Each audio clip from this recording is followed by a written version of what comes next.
Mais j'aimerais que tu parles un peu plus de toi et que tu me parles de ton horizon littéraire. Et nous sommes deux êtres de passion, mais toi, parle-moi de ta passion littéraire. Déjà, l'écriture, ce que j'aime, c'est que je vais créer des images, créer des situations, relater des sentiments et exprimer ce que j'observe. Je vais retranscrire les choses. Et en fait, quand j'écris, je me sens vivre, exister, parce que quand j'arrive à jongler avec les mots, à faire tout en sorte que tout passe directement. Moi, j'aime bien trouver justement à la fois du visuel et en même temps des émotions et tout. Et j'aime bien me ressentir vivant en créant quelque chose. La créativité me plaît tellement, quoi. Tu es un créateur, c'est pourquoi j'ai pas peur que tu arrêtes d'écrire, c'est parce que c'est viscéral chez toi, c'est quelque chose qui t'habite. Ben justement, l'écriture, c'est... Ça te fait... Si j'écris pas, je me sens mal. Parce que le fait que, d'abord, quand j'écris, j'arrive mieux des fois à avoir une meilleure personnalité dans mon personnage d'écriture, genre l'archimandrite ténébreux, mais il est plus éloquent dans les textes et tout ça que Vincent, le gars là, un peu rondouillard, défoncé au médoc, un peu casse-couille, le mec qui boit que de l'eau mais qui arrive à saouler. Donc quand j'écris, je me sens à la fois vivant, ça calme mon esprit et c'est une symbiose entre ce que j'ai dans la schizophrénie ou des tas de trucs, genre tous ces côtés extrêmes et violents et excessifs, et qui arrivent à se canaliser, à être dans un bon escient, en fait tout un bordel cacophonique qui arrive à être ajusté à un seul moment. C'est quand j'arrive à retranscrire des choses dans les textes. Donc non seulement ça m'aide mentalement, ça m'aide déjà psychiquement à être bien. Quand j'ai réussi à créer quelque chose ou à écrire un truc et ça, bah, je me sens vivant, je me sens bien et je me sens apaisé parce que j'ai été capable de faire quelque chose. Et en plus c'est quelque chose d'artistique, de créatif. Je pense un peu moins de moi que je suis la poubelle du coin. Et dans le visuel aussi, j'essaie de mettre une forme de poésie. J'essaie vraiment de mettre quelque chose de très émotionnel, philosophique, artistique visuellement aussi. Dans ta vie, c'est ça que j'aimerais que tu apprennes à voir, c'est les choses qui ont été difficiles, mais qui t'ont apporté quelque chose. Parce qu'il y a peu d'écrivains extraordinaires qui n'aient pas été quelquefois torturés dans leur vie et qui ont eu des choses difficiles. Je ne dis pas qu'il faut toujours souffrir, c'est pas du tout ce que je veux dire. Mais je veux dire, ça donne quelque chose à dire de vrai et de profond. Alors donc, je voulais te dire ça, quand toi tu voulais me parler des livres que tu voulais me présenter. Ouais, qui me symbolisent un peu. Ouais. Voilà. Je vais commencer par le meilleur, pour l'instant. Tout seigneur, tout honneur. Marilyn Manson, c'était son livre qu'il avait fait sur sa biographie, sur sa vie.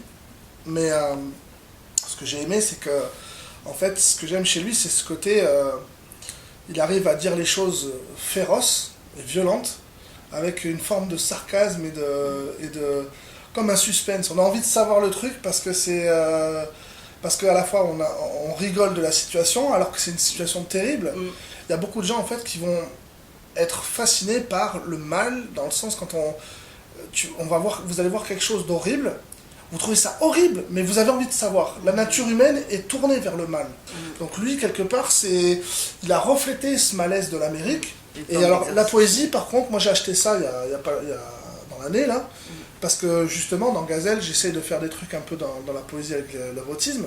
Et moi j'aime beaucoup ça, ces petites proses, c'est facile à lire, c'est court.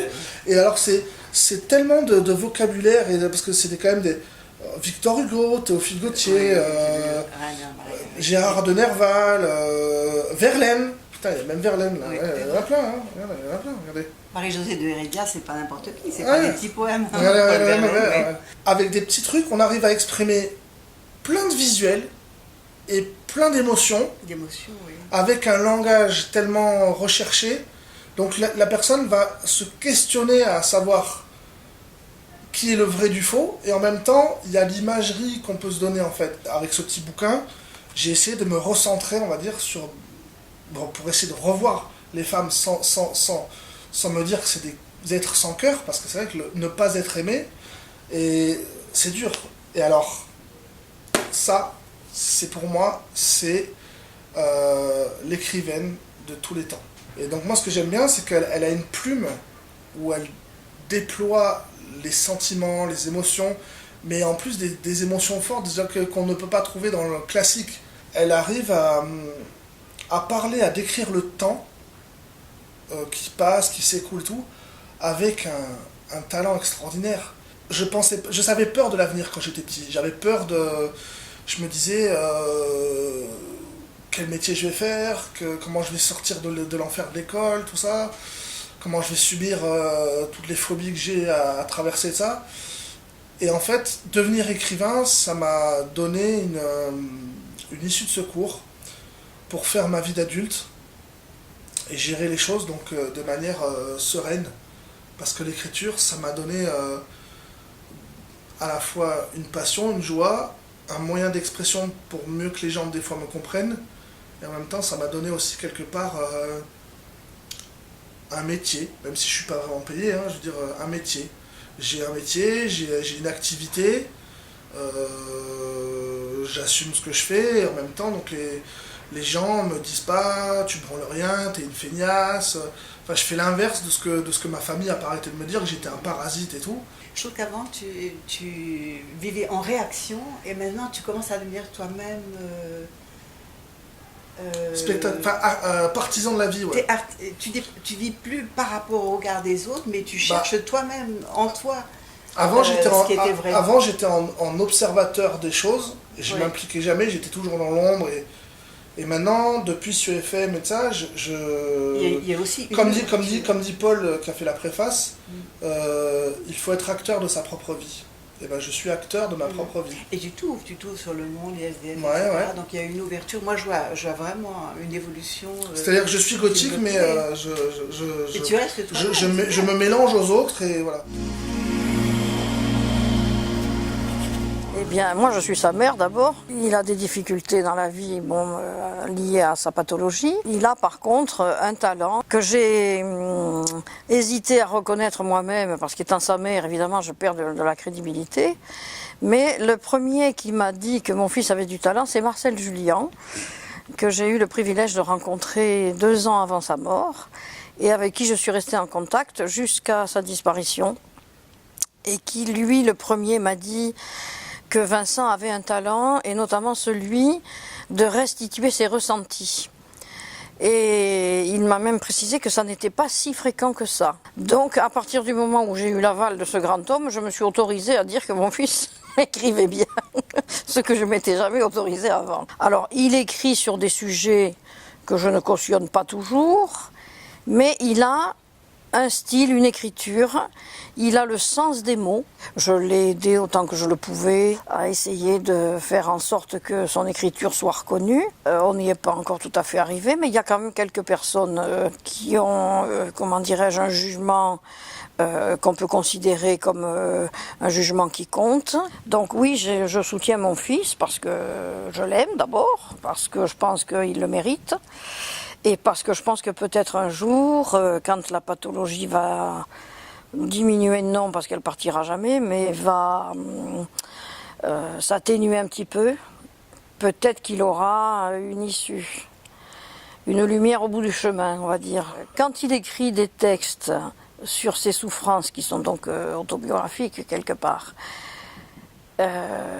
c'est assez poignant parce qu'il y a une telle souffrance en lui, et cette façon qu'il a de restituer ses ressentis, c'est vrai que ça me bouleverse. Quand il parle de sexualité et tout ça, je trouve ça abominable, parce qu'il a une façon trop outrancière et crue de dire les choses.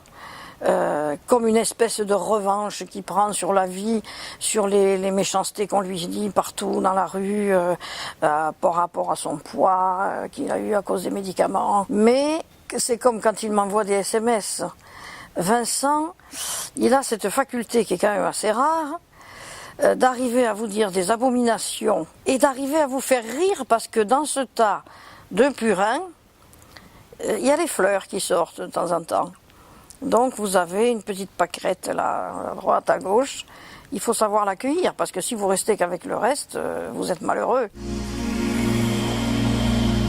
Je pense qu'il mériterait qu'on s'intéresse à ce qu'il fait davantage, non pas parce que c'est mon fils, mais parce que je pense qu'il a quand même un terrain en lui qui est porteur. J'essaye de tirer le plus de ce que je peux pour lui. Et ben voilà, j'espère qu'il y aura un lutin là-haut qui va m'entendre et qu'il va m'envoyer les bonnes ficelles. Puisqu'il faut vraiment de tout pour faire un monde, des lycées, des bombes, des courtes et des longues. Puisqu'il faut vraiment tout boire et tout finir pour ne pas mourir